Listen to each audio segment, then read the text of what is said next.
Hello, and thank you for the invitation. My name is Shahzada Ahmed. I am a consultant rhinologist and skull-based surgeon working in Birmingham in the United Kingdom. And I'd like to share with you my experience of a relatively new technique in utility of ICG, which is indocyanine green video angiography for endoscopic excision of pituitary adenomas. So I'll begin with my disclosures. I work with a number of different companies, and what's relevant to this talk is Storz, although I haven't done any paid work for Storz for many years, so I don't think it's relevant, but I raise it here anyway. The hospital I work in is a large university teaching hospital and military hospital in Birmingham in Edgbaston, and I also work at the Children's Hospital, which is a very old Victorian building in Birmingham. So let's get straight into it. So ICG, indocyanine green, is an infrared fluorescent dye. It's a plasma bound protein with an absorption peak at 805 nanometers and an emission peak at 835. It's excreted by the liver, and it's entirely secreted into the bile. It remains bound intravascularly and has a very short half-life of between 2 and 4 minutes. It's got quite a wide clinical use already, and in my hospital it's used extensively in liver surgery mostly. It's also used by neurosurgery for brain tumours, and in some hospitals it's used in plastic surgery and in retinal angiography. How do we use it? We use it with the Storz ICG endoscope, which is a specific endoscope with a dial that one can switch from white light to the filter for ICG. The new Storz Rubina stacks come with this as a capability.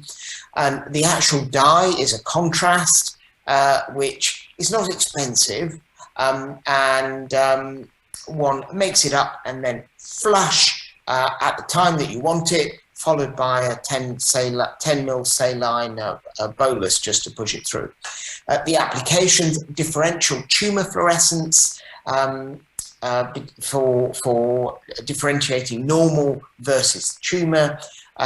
It's used also in looking at vascularized nasal flaps in endoscopic skull-based surgery. So in pituitary surgery, how do we use it? So it comes as a vial, a 25 milligram ampule. One dilutes it with 5 mils of water for injection, and then give a 10 milligram bolus intravenously, following a 10 mil bolus of normal saline to just flush it through. And I give it at the time that I've completed my bony celotomy. So I've done my nasal approach. I do my bony celotomy, which is removing the bone of the sella up to the foreblues, cavernous sinus, inferior intercavernous sinus, superior intercavernous sinus. When I've done that, give my first bolus. And the first thing you see within a few seconds is both internal carotid arteries light up. The time difference between when you give it and when you start looking, you will also notice a few minutes later that you start to get contrast being taken up by the pituitary gland, which is a lot more vascular than an adenoma. So the adenoma doesn't take up contrast, the gland does, and you see that stark difference. In this prospective cohort study from Ohio in 2020, they gave 2 boluses at the time that they exposed the surgical field, and we can see quite a marked difference between the gland and the tumor. with significant peaks, which are very easy to differentiate. So it's very easy to see the junction of tumor and gland. Other research that's already published, we can see very clearly visualization of the internal carotid arteries and cavernous sinuses. We can see the margin of adenoma versus gland with a very good specificity and sensitivity. And I've mentioned looking at vascularized skull-base flaps so that we can tell that the flap is viable. Why is that important?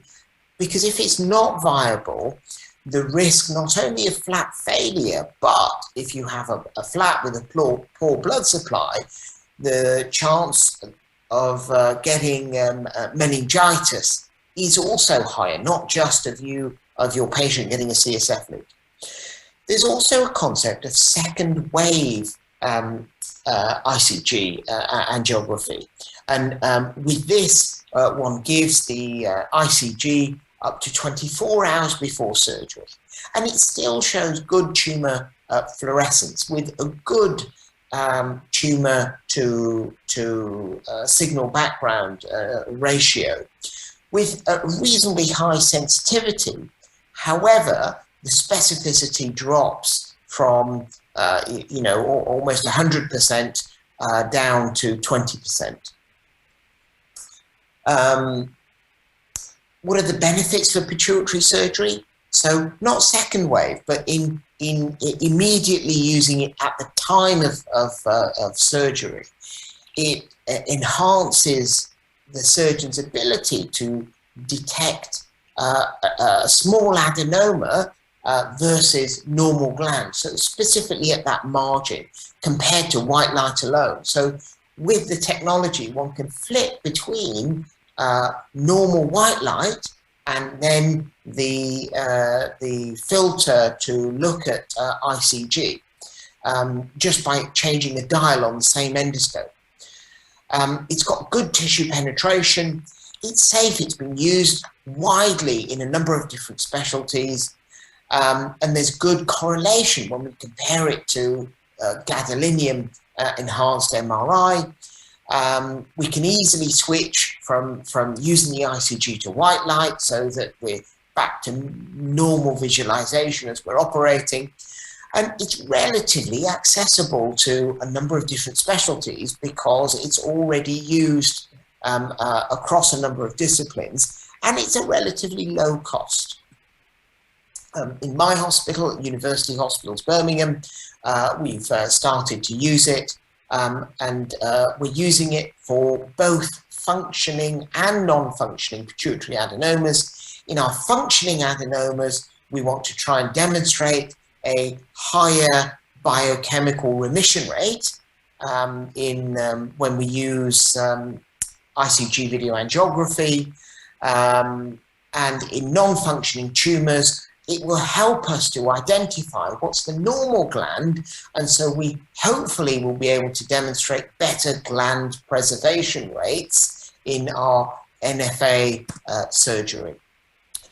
At the beginning of this video, just now, we've injected the ICG, and within a few seconds, we see straight away the left and right internal carotid arteries light up. So you don't need a Doppler.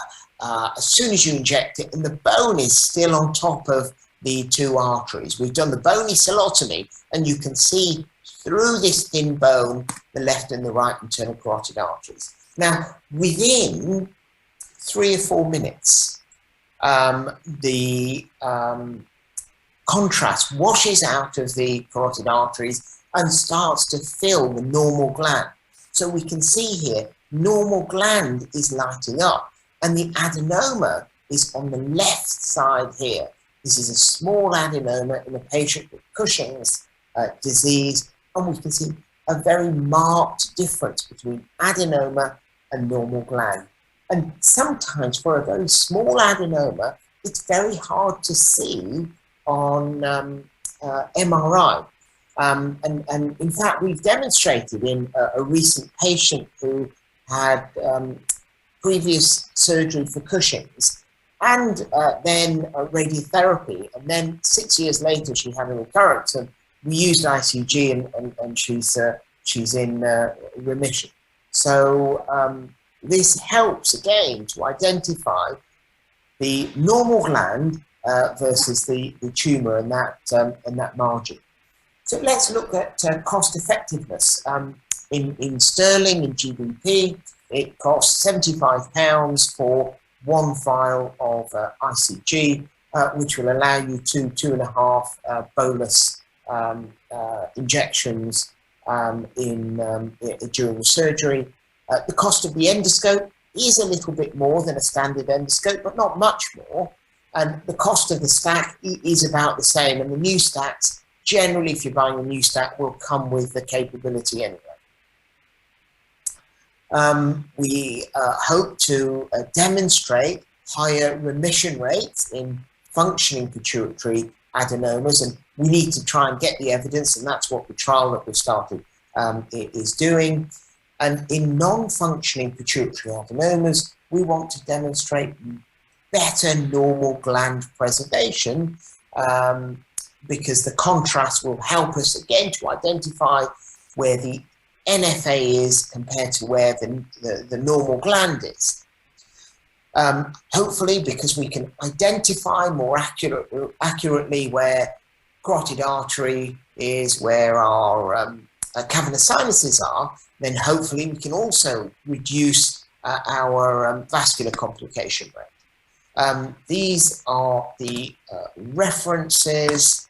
I'm going to end with this plug. This is a new podcast where I am interviewing some well-known rhinologists and skull-base surgeons, and I would urge you to have a listen. Thank you very much.